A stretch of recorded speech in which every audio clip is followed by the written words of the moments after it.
Do you believe you have the best team for Pokemon Emerald? Drop it in the comments section below. Teams that gather a lot of attention will be featured on my upcoming Best Team series, where I use your team in a full playthrough and rank it on a custom leaderboard. That series will begin as soon as I reach 1,000 subscribers. Make sure to hit the subscribe button for a chance to make history in the Pokemon community. With that said, let's get on to the video.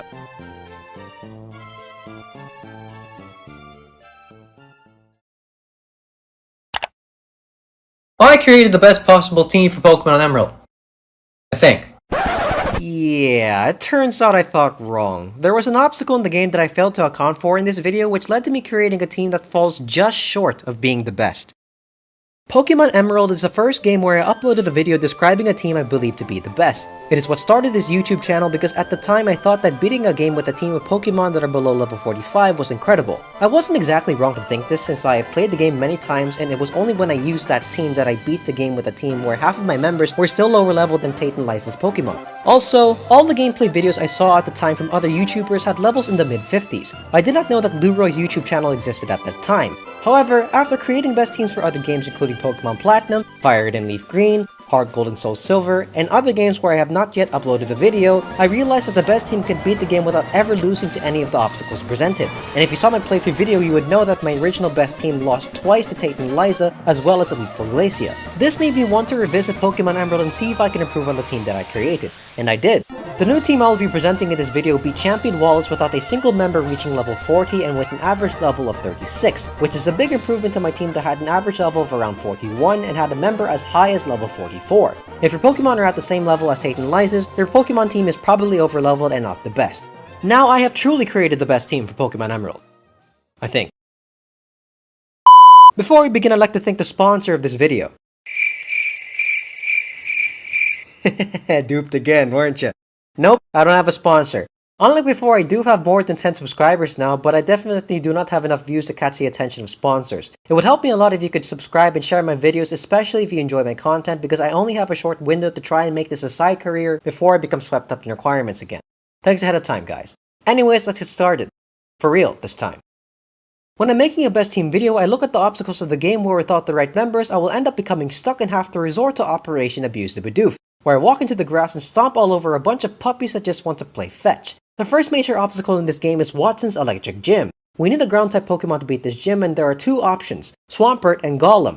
Golem is strong enough to be on the best team for Pokemon Fire Red and Leaf Green, but Swampert is just on another level in the Hoenn region. He can carry the entire team against the first four gyms, whereas Golem would struggle against Brawly and would not be able to help take down Tate and Liza's gym as well as Elite Four Drake's Dragon types in the same way that Swampert can. Swampert is definitely the better of the two choices for this gym. The next obstacle in this game is Tate and Liza. Hold up, what about Norman? Don't worry, I'll get there.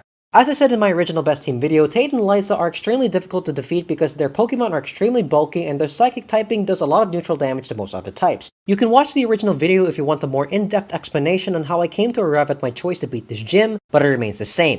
Gardevoir is the best choice for taking down this gym because of her access to the move Imprison, which prevents Tate and Liza's Pokemon from using their strongest stab move, and she can wave off their other attacks by spamming Calm Mind and boosting her special defense. That said, Gardevoir needs help to take down Tate and Liza's Claydol because his move Earthquake is a physical attack and Gardevoir cannot manually boost her physical defense. Swampert was originally designated that role, but if you saw my playthrough video you would know that I still lost twice against Tate and Liza because I had difficulty maneuvering properly with Swampert to take out Claydol. It would be a lot easier if Swampert had help as well, but picking the best option to assist Swampert is made based on other obstacles in this game, so we'll delay this discussion until later. Next, let's discuss the final obstacle where my Pokemon of choice remains unchanged, Elite Four Phoebe's Ghost types. Slacking is the best option to overcome her. This is because Slacking's normal type is immune to Ghost and he has access to the move Shadow Ball. While I misspoke in the original video and claimed that other normal Pokemon cannot learn that move when they actually can, Slacking is the only Pokemon bulky enough to tank most attacks, including stab moves from other Pokemon 15 levels higher than him. Also, while his truant ability can be irritating, you can just pivot him with other members of the team to prevent the opponent's Pokemon from dealing significant damage.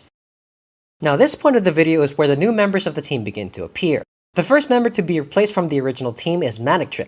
As you know, I originally picked Manectric to be on the team because he was the fastest electric type to quickly sweep the members of Juan's water-type gym and played the opening member in defeating Champion Wallace. He did his job well in these respects, but Gardevoir can sweep Juan's gym alone, and there are other members that can fulfill Manectric's role against Champion Wallace. Where Manectric falls short is in overcoming the obstacle I failed to account for in my original best team video, Elite Four Glacia. Her Celios and Walrein are too bulky for Manectric to handle alone, as evidenced by how he lost to them in my first 2 losses against her. Because of their incredible bulk and water typing that does a lot of neutral damage to most types in the same way as Titan licensed Pokemon, none of the electric type Pokemon in the game are good choices to defeat them because they are too frail, especially when under leveled. Therefore, we need a Pokemon that can tank their attacks. If this were Pokemon Fire Red and Leaf Green, I would want to pick Chansey, but she is not in the Hoenn region and Glacia's Pokemon no physical attacks which would knock her out. So we need a different Pokemon that can serve a similar role while tanking both physical and special attacks. The types that resist water are Grass, Dragon, and fellow water types. Grass and Dragon do not stand a chance against Glacia because she uses Ice-type Pokemon, so we need a water Pokemon to defeat Glacia. Swampert's secondary typing cancels out his resistances to water and ice, so he won't do the trick. Picking the best option is dependent on the Pokemon's ability to stall with the move Toxic in the same way as Chansey, because an underlevel Pokemon of the same type will still lose and there are only 2 Pokemon with the secondary typing advantageous against water, Ludicolo and Lantern. Ludicolo's grass typing cancels out his resistance to ice types, and Lantern's special attack is too low to offset her being underleveled and overcoming the bulk of Glacia's Celios. There is one Pokemon that can Toxic stall like Chansey because she has access to the move Recover. This Pokemon is Milotic. Milotic is extremely annoying to catch and evolve because of how long you have to spend fishing in Route 119 to find one of the 6 tiles where Feebas is located, and then also find berries that make dry Poffins to boost Feebas' beauty stat. But without her on the team, you will not be able to beat Glacia while underleveled. Milotic also provides the support needed by Swampert to take down Titan and Liza's Claydol. That said, Milotic alone is not enough to defeat Glacia because her Walrein knows the move Sheer Cold, which one-shots any Pokemon that it hits. Even though it's supposed to only have a 30% accuracy, you have to remember that it is the AI using this move, meaning its accuracy is actually at around 70%. The only sure way to win against her is to either one-shot her or to make it so that your Pokemon cannot be hit. The first option is out of the question because of the difference in levels, so we have to use the second. There is one Pokemon that can avoid being hit by all of Walrein's moves because of its ability Wonder Guard. This Pokemon is Shedinja. Shedinja is immune to any move that isn't super effective against Bug and Ghost. Water and Ice is not effective against either type, which makes it the best choice against Walrein. Shedinja is also useful for taking down Elite Four Drake's Kingdra, the only Pokemon on his team not weak to Ice-type moves. Swampert and Milotic can handle the rest of his team with Ice Beam and Blizzard, with Slacking butting in for sticky situations. You can watch my original best team playthrough video if you want to understand what I mean by that. The Pokemon that Shedinja is replacing on this team is Machamp.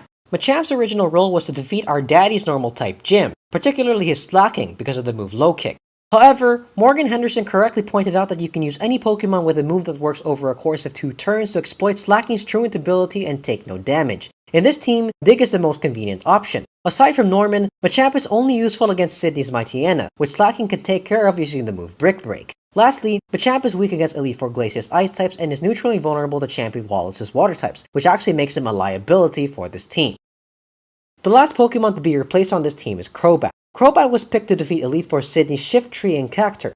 I stand by my decision to include a Poison type on this team, but I did not provide a good justification to include a Flying type. Flying is weak to Elite Four Glacia's Ice types and is neutrally vulnerable to Champion Wallace's Water types because all the Flying types in the game lack bulk. Poison types are weak to Psychic and Ground, but we don't need a Poison type to take down Tate and Liza. To determine which Poison type to pick for this team, we have to look at an obstacle that will lead to a sticky situation among the first 5 members. A Pokemon that would create such a situation is Champion Wallace's Milotic because he has access to the same Toxic Stall strategy as my Milotic.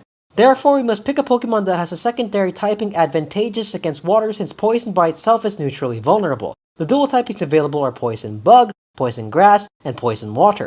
Poison Bug Pokemon are weak in this game, and Poison Grass types are vulnerable to Milotic's Ice Beam. The best dual typing therefore is Poison Water. There is one Pokemon with this typing in the game, which is Tentacruel. On top of having the right typing to fulfill this role, Tentacruel has excellent special defense and speed, which helps him aggressively attack Milotic while also being defensive at the same time. His water typing helps in double battles and sticky situations involving neutral types, and he can also help against Elite Four Drake's Dragon types because of access to Ice type moves. His ability Liquid Ooze makes Champion Wallace's Ludicolo's Giga Drain and Leech Seed a double-edged sword because those moves cause both of them to lose health. Tentacruel has many tools at his disposal, making him the best supporting member for this team.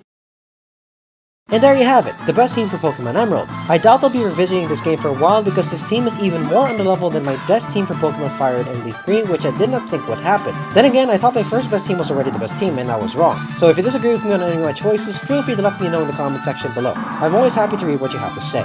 That's pretty much it for this video, thanks for watching. DFuego, signing out.